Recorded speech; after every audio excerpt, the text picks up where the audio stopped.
Salve turma, seja muito bem-vindo, seja muito bem-vinda a mais um encontro de mercado de capitais para a turma do 7º semestre de Ciências Contábeis da UCDB. Nesse encontro de hoje, nós vamos explorar um pouquinho mais o mercado de capitais, fazendo aquele nosso ciclo completo, fazendo uma avaliação do que está acontecendo hoje na Bolsa, nos principais indicadores do mercado e avaliando mais produtos financeiros de investimento. Então, nós vamos continuar fazendo um diagnóstico do mercado, fazendo algum prognóstico e, a partir disso, indicando os produtos financeiros de investimento. Vamos dar uma olhada aqui, primeiro, no mercado, nos parâmetros que nós estamos acompanhando. Lembra que eu pedi para você fazer uma atividade que era pegar um aplicativo qualquer ou mesmo diretamente as informações da Bolsa de Valores, de onde você quisesse, e anotasse alguns parâmetros para que você pudesse se pautar. Por que funciona dessa forma? Olha, assim como acontece num paciente, que nós precisamos de termômetro para saber se o cara está com febre ou não, nós precisamos de indicadores dentro da economia para poder mostrar para a gente qual é o estado de saúde da economia como um todo. Você deve se lembrar que nós, até foi assunto da sua prova, nós temos uma forma de analisar o mercado que é em relação ao seu componente de risco. Lembra que eu falei para você que nós tínhamos aqui um risco associado à carteira de investimentos e à própria economia, e aqui nós tínhamos a diversificação do número de ativos. E eu lembro muito bem que nós conversamos em sala de aula, depois na educação aqui com esse apoio do suporte à distância. Você lembra que tinha um gráfico que era mais ou menos assim o comportamento. E ele tinha dois componentes. Nós tínhamos um componente que a gente chamava de componente específico ou ainda de não sistemático e que nós chamávamos isso de diversificável. E nós tínhamos um outro componente que era sistemático e por isso mesmo ele era não diversificável. O que acontece é que quando nós fazemos uma análise de mercado de capitais, o que interessa para a gente, obviamente, é uma combinação desses dois, mas com um peso muito grande nisso que está aqui nessa parte de baixo, no componente sistemático, no componente não diversificável. Porque nós temos que entender que esse componente, pensa como se fosse um copo d'água. Vamos ver aqui um copo d'água. Vamos ver se eu estou bom de desenho. Esse meu copo d'água está meio quadrado, né? Mas faz de conta que aqui seja um copo d'água. E aqui nós tenhamos a água. E aqui a gente tenha uma bolinha de isopor flutuando. Se a gente deixar a água ali e não acrescentar mais nada, nós temos aqui um componente de flutuabilidade do isopor, que a gente chama de específico. Ele é o componente não sistemático, não depende do meio ambiente, não depende de nada, só depende das características do isopor. Mas aqui, por outro lado, nós temos um componente que é da água, é do sistema da água, é um componente que não depende do isopor. Se você colocar mais água aqui dentro, o que vai acontecer depois? Aqui vai ser o estágio 1 e aqui vai ser o estágio 2. Se você colocar mais água, aquela água vai lá para cima e a bolinha de isopor vai lá para cima também. Então você aumenta o nível da água, a bolinha de isopor se desloca para cima também. Se por outro lado, vamos pegar aqui um terceiro momento. Nesse terceiro momento, eu faço um furinho aqui no copo descartável, a água vai lá para baixo, você sabe que também o isopor vai lá para baixo. Então quer dizer que esse movimento que nós temos aqui é um movimento mutuamente dependente. Um não exclui o outro. É lógico que eu tenho influências diversas entre um e outro, mas de qualquer forma eu tenho que analisar o comportamento dos dois juntos. Então, quando eu faço mercado de capitais, numa análise sistêmica ou sistemática, eu estou olhando todos os componentes da economia e vendo se essa bolinha está sendo empurrada para cima ou se ela está sendo empurrada para baixo. Nesse caso, como nós estamos falando de risco, quando a bolinha vai para cima, quer dizer, quando a água sobe, quer dizer que nós estamos aumentando o risco para todo mundo, ao sigma ali, que é o risco específico. Bom, nesse caso aqui não é sigma, nesse caso aqui é beta, porque eu estou falando da água. Mas enfim, beta mais sigma vai dar o risco de todo o sistema. Aqui também, lembra que na situação o beta está lá embaixo, o risco também está. Eu posso colocar o risco mais embaixo ainda e o risco de todos os ativos também vai cair. Esse é o comportamento natural do mercado. O que eu tenho de vez em quando é uma coisa ou outra que desprende desse sistema. Às vezes eu tenho uma empresa só que ela se comporta com risco mais lá para cima, sendo que todo o sistema está apontando lá para baixo. Esse outlier Aquele que tem um comportamento diferente dos demais é que nós temos que investigar. Às vezes isso aconteceu por um problema de solvência na organização, quer dizer que faltou dinheiro, então a liquidez dela está baixa, ou aconteceu alguma outra coisa que comprometeu essa solvência dela. Às vezes nós temos corrupção. Lembra o que aconteceu com a Camargo Correia, com a Odebrecht, etc., com JBS Friboi. Às vezes acontece uma série de coisas que comprometem o fluxo daquelas operações. E, lógico, vocês que estão em ciências contábeis vão identificar mais uma série de outros componentes, como o índice de liquidez seca, o índice de liquidez corrente, vocês vão colocar o índice de imobilização de caixa, vocês vão perceber o patrimônio líquido, vocês vão fazer uma série de análises bastante detalhadas que vão expor esse outlier e mostrar para ele, mostrar para quem vai investir por que aquilo está acontecendo naquele momento. Você pode ter outlier para cima ou para baixo. Magazine Luiza, por exemplo, inexplicavelmente teve um comportamento muito superior ao da bolsa inteira, mesmo quando a bolsa estava em queda. Nós temos, por exemplo, a Petrobras, que teve um comportamento em baixa, mesmo quando a bolsa estava em alta. Então, esses casos precisam ser investigados. Tá, por que eu estou falando tudo isso para você? Porque nós temos que fazer análise de mercado de capitais com uma concentração muito grande nesses fatores não diversificáveis, que a gente chama de sistemáticos. E para a gente saber se isso vai apontar para cima, se vai ficar andando de lado ou se vai apontar para baixo, nós temos que olhar os nossos indicadores. Até agora, nós fizemos uma análise bastante detalhada em indicadores chamados de macroeconômicos. Esses indicadores macroeconômicos são indicadores que mostravam o comportamento da economia como um todo. E eu lembro que nós conversamos aqui sobre o IPCA, que é a inflação oficial do governo federal. Falamos também do IGPM, que não é do governo federal, mas é feito pela Fundação Getúlio Vargas e mede o comportamento do atacado. Nós também falamos sobre a taxa Selic, que é o remédio amargo, a dipirona, que é usado para combater a inflação. Nós falamos do índice de endividamento público, então sobre as finanças públicas, principalmente o superávit primário, que é a quantidade de economia que o governo faz para pagar os juros. Nós falamos também do dólar americano contra o real brasileiro. Nós falamos sobre a balança comercial do Brasil. Falamos que é a relação entre exportação e importação. E é um dos componentes do balanço de pagamentos. Aqui em cima é balança no feminino, balança comercial. E aqui embaixo é balanço no masculino, balanço de pagamentos, que tem várias contas, uma delas é justamente a conta de exportação contra importação.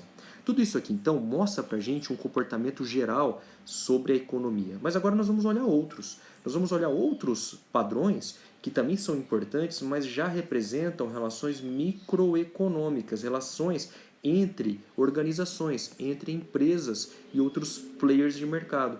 Então nós vamos olhar aqui a Bovespa, o B3, que é Bolsa Brasil Balcão, que tem o seu índice, que é o Ibovespa.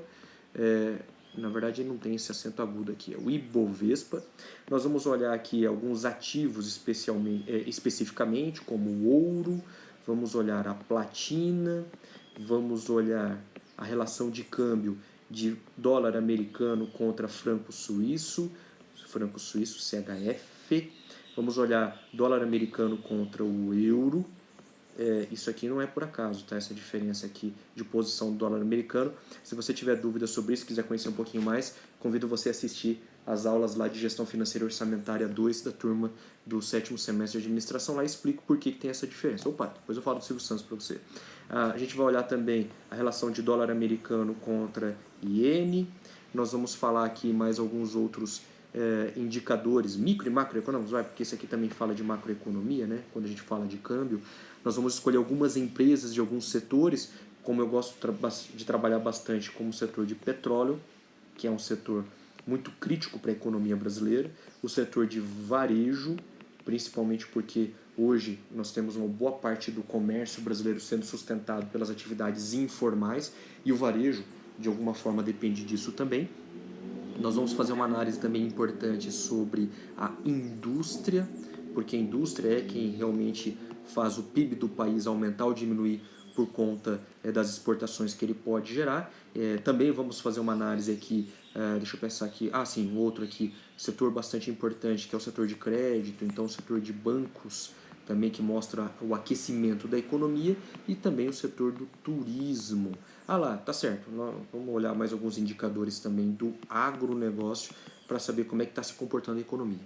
Então, quando a gente vai no médico, o médico pede para a gente um exame, e não sei se você já teve curiosidade de olhar aquele exame, e aquele exame vem um monte de coisinha escrita. Ele fala assim, seus glóbulos vermelhos, né, estão de tanto a tanto. O ideal aqui é que ele seja daqui até aqui, o índice de menor a maior.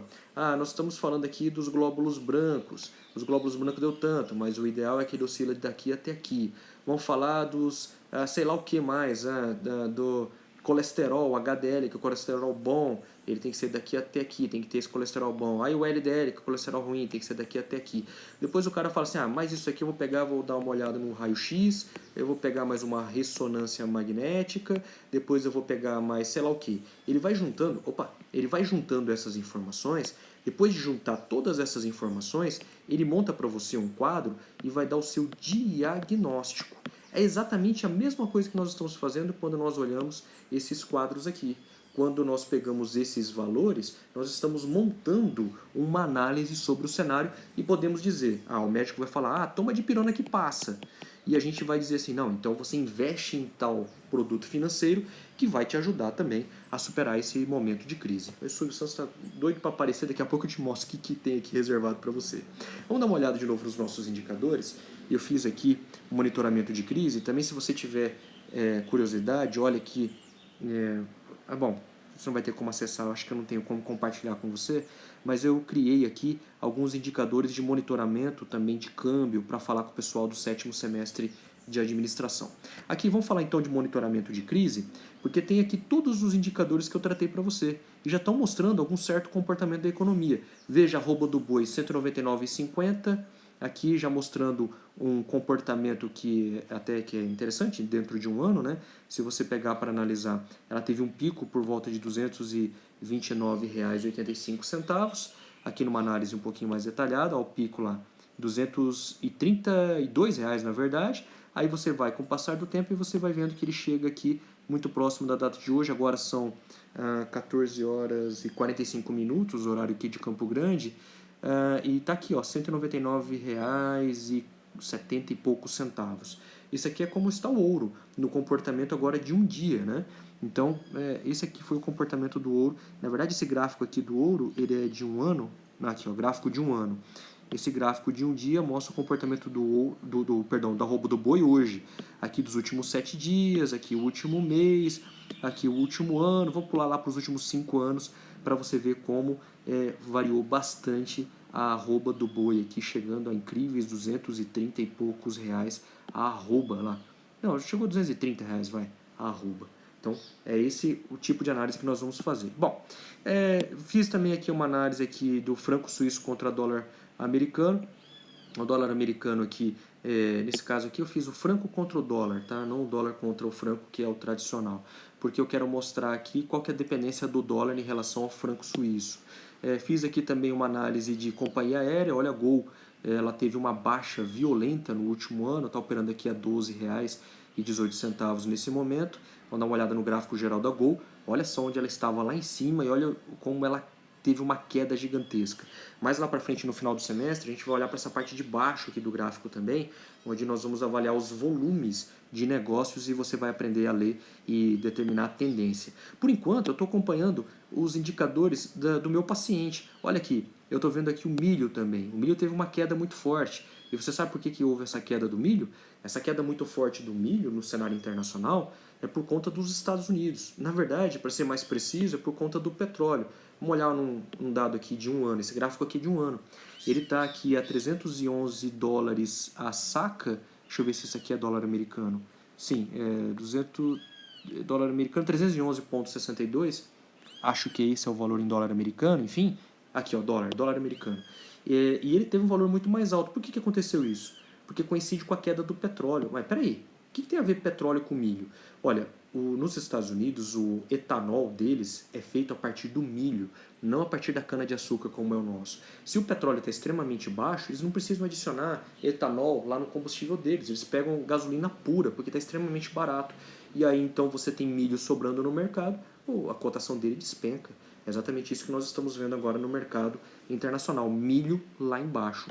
A mesma coisa a gente vai reparar aqui com relação a, vamos ver aqui, pegar um outro indicador, ao ouro. O ouro é um indicador que eu gosto de trabalhar bastante, porque tem uns 2 anos que eu estou falando aqui do ouro, e muita gente fala, não, mas o ouro ele é um metal muito complicado, ele varia bastante para cima e para baixo. Pois é, mas olha os gráficos do ouro aqui. Se você olhar os gráficos, como a gente começou a fazer o estudo 5 anos atrás, você repara que o ouro estava lá embaixo, olha aí, lá embaixo. Ó.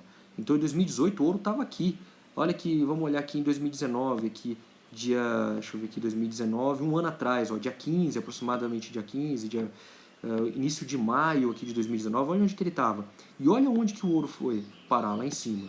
Sabe? Então, assim, um acúmulo de mais de 60% nos últimos 12 meses. Se você quiser comprar ouro hoje, em contrato de 250 gramas no Brasil, você vai ter que desembolsar quase 80 mil reais por 250 gramas de ouro. Tudo bem que a gente tem fundos que a gente pode fazer essa negociação, mas repara que isso aqui mostra o direcionamento do mercado. Bom, vendo tudo isso daqui, vamos começar a interpretar um pouco então o que está acontecendo na economia. Você está vendo que tem mais verdinho do que vermelho. E esse mais verdinho do que vermelho, você está reparando que acontece em setores de consumo. Então ali carne bovina, CVC que é turismo, Via Varejo que é o varejo, subiu 21% só hoje. Quem tem me acompanhado em gestão financeira orçamentária vê que eu falei, olha, com 6 e pouquinho, 7 reais, compra Via Varejo que você vai rachar de ganhar dinheiro. Hoje de manhã 8 reais, estava 8 reais, agora foi para 21, foi para 9 reais, crescimento de 21%. Então, e ainda tem chance de crescer, sabe por quê? O varejo deve estar retomando no Brasil com o afrouxamento dessas medidas de contingência ou de contingenciamento, e nós temos uma possibilidade de chegar até os 16 reais, que é o período pré-crise, aqui ó, um pouquinho mais, né, 17 reais é o topo ali, não, 16, 17 reais, nós estamos aqui a 9, olha o tanto que tem para crescer ainda até chegar ao 16. E quando eu estava conversando com você, estava isso aqui, ó, 4 e pouquinho. Então, vale muito a pena a gente ficar atento a isso. Então, o varejo está se desenvolvendo. Olha aqui também, o ouro caiu hoje, a platina deu uma alta bastante boa frente ao ouro, a soja caiu, o dólar aqui caiu também. O que está explicando esse comportamento? E se você olhar a Bolsa de Valores, vamos dar a Bolsa de Valores aqui, 81 mil pontos, um aumento aqui de mais de 3% só hoje. Lembrando que ela já chegou a 18 mil pontos. Resumo dessa história toda para a gente falar daqui a pouquinho sobre produto financeiro de investimento. Sai para lá, Silvio Santos. Daqui a pouco eu falo sobre você aqui. Depois eu falo do patrão ali para você ver. Eu quero só apagar essas coisas escritas aqui. Eu quero dizer para você o que está acontecendo hoje na economia nesse nosso primeiro vídeo. Daqui a pouco eu trago o vídeo falando do produto financeiro. Nós estamos, neste momento, num otimismo. Por que nós estamos nesse otimismo? Esse otimismo, no singular aqui, saiu esse S aqui, eu não sei como apagar esse trem, então fica aqui. Esse otimismo está acontecendo nesse exato momento por alguns fatores. Primeiro, saiu aqui a Nova Zelândia. Tá bom que a primeira-ministra da Nova Zelândia, ela falou isso em tom mais político, mas a Nova Zelândia disse o seguinte, nós estamos livres da Covid-19. Eles falaram isso porque eles fizeram uma medida de restrição econômica muito forte. E eles estão voltando aos poucos, então eles estão relaxando esse regime de contingência. Nós estamos percebendo que a Alemanha, mesmo tendo o mesmo número de casos registrados que a Inglaterra e que a França, ou um número de casos muito próximos, tem uma mortalidade muitíssimo mais baixa. E ele está voltando a liberar um relaxamento das restrições. Tanto que a própria Bundesliga, para quem gosta de futebol, que é a liga alemã, já falou que eles vão voltar aos jogos aos pouquinhos e com medidas de proteção à saúde. Isso aqui movimenta uma grana violenta por lá. No Brasil, nós já estamos vendo vários estudos. A UFMS, a Universidade Federal do Mato Grosso do Sul, divulgou um estudo na semana passada dizendo que o Mato Grosso do Sul, por exemplo, está de boa. Que nós, no pior dos cenários, a gente vai ocupar em torno de 95% dos nossos leitos. Então quer dizer que isso sugere que a gente pode voltar aos pouquinhos a atividade do comércio. Se bem que no ranking nacional nós só estamos piores do que o Tocantins, nós somos o penúltimo estado em termos de contingenciamento. Mas olha que interessante, nós estamos com poucas medidas restritivas, mas também estamos com poucos casos, graças a Deus. Poucos casos confirmados e poucas mortes. Então a gente deve voltar aos poucos. Voltando aos poucos, o agronegócio também volta a bombar. E isso vai para as outras cidades. E eu espero que São Paulo, Belo Horizonte, Brasília também sigam o mesmo caminho. Então, o mercado está olhando e está falando assim, opa, está tendo uma coisa boa aí. Quer dizer que as medidas restritivas estão reduzindo. Então, está havendo menos restrições. Outra coisa também que o mercado está apostando é o seguinte, nós estamos passando por muita ajuda dos governos para os empresários, para os empreendedores. Nós estamos vendo iniciativa nos Estados Unidos, no Brasil, em diversos locais. Outra coisa também, o Jair Bolsonaro entrou e fez as pazes com o Paulo Guedes. Sabe por quê? Lembra no nosso último encontro? Que o Jair Bolsonaro, esse que é o problema do Bolsonaro, né, cara? Ele fala tudo no rompante, aprova as coisas sem pensar direito, e depois ele quer voltar atrás. Mas o Jair Bolsonaro tinha aprovado um pacote do Acelera Brasil, ou do Cresce Brasil, não sei como é que era o nome do pacote que ele tinha dado, que era muito parecido com o Programa de Aceleração do Crescimento da Economia, da presidenta ou presidente Dilma, que foi um fracasso total, e isso fez com que o mercado desanimasse pra caramba. Falar, pô, agora o governo vai bancar tudo? Então fica complicado isso, para gerar emprego, eu não sei se isso é legal. Mas aí o Jair Bolsonaro fez um pronunciamento, o Jair Bolsonaro começou a agraciar de novo Paulo Guedes e falou assim, não, o homem da economia é o Paulo Guedes, que é um neoliberal e é completamente contra esses planos de estatização. Se ele é um neoliberal, ele vai partir para privatização. Olha que o Trump está falando em restrição de voos do Brasil nos Estados Unidos. Olha que coisa doida isso, né? E a gente é parceiro dos Estados Unidos. Mas enfim, a privatização é o foco das ações do Paulo Guedes. Quando você privatiza, você vai priorizar o investimento privado. Então, privatização é ambiente privado. Ambiente privado são os caras que têm dinheiro, são os caras que estão na bolsa de valores. Então, você sobe também o otimismo desses caras. Bom, é óbvio também, meus caros, que o otimismo, ele sabe que no mercado nós temos uma frase que é mais ou menos assim: o mercado sobe no boato e ele cai no fato. O que significa isso? Que todo esse otimismo pode, e no meu ponto de vista, vai ser passageiro. Por quê? Porque nós temos muitas notícias ruins ainda pela frente. Nós temos lá o Rio de Janeiro, São Paulo, e nem quero falar de Manaus, com casos muito crescentes de coronavírus. Olha, não é por falar nada não, mas o nosso estado aqui, o nosso Mato Grosso do Sul, é muito pequeno comparado a tudo isso. Se isso daqui cresce de verdade, então a gente vai ter um aumento da crise, um aumento da desconfiança. E o nosso risco beta, o risco sistêmico, vai subir pra caramba. Lembra que eu falei do copo de água? Se eu vou subindo o risco lá para cima, a bolinha de isopor vai para cima também. Então o risco de todo mundo acaba ficando mais elevado. Nós não estamos livres de risco. É um momento de euforia. E esse momento de euforia pode passar logo. Eu não estou sendo pessimista, mas isso pode passar. Então quer dizer, se você ganhou um dinheirinho nas últimas semanas e você está especulando, é o momento de você vender, porque as pessoas estão pagando mais caro. Depois, espera cair de novo e vai cair de novo. E aí você vai lá e compra tudo de novo e vai ganhando dinheiro desse jeito. Bom, vou finalizar agora essa primeira parte do vídeo. Daqui a pouquinho eu volto com a segunda parte explicando então por que o Silvio Santos está tão doido para vir aqui falar conosco e quais são os produtos recomendados para esse momento. É isso aí, obrigado e até daqui a pouco.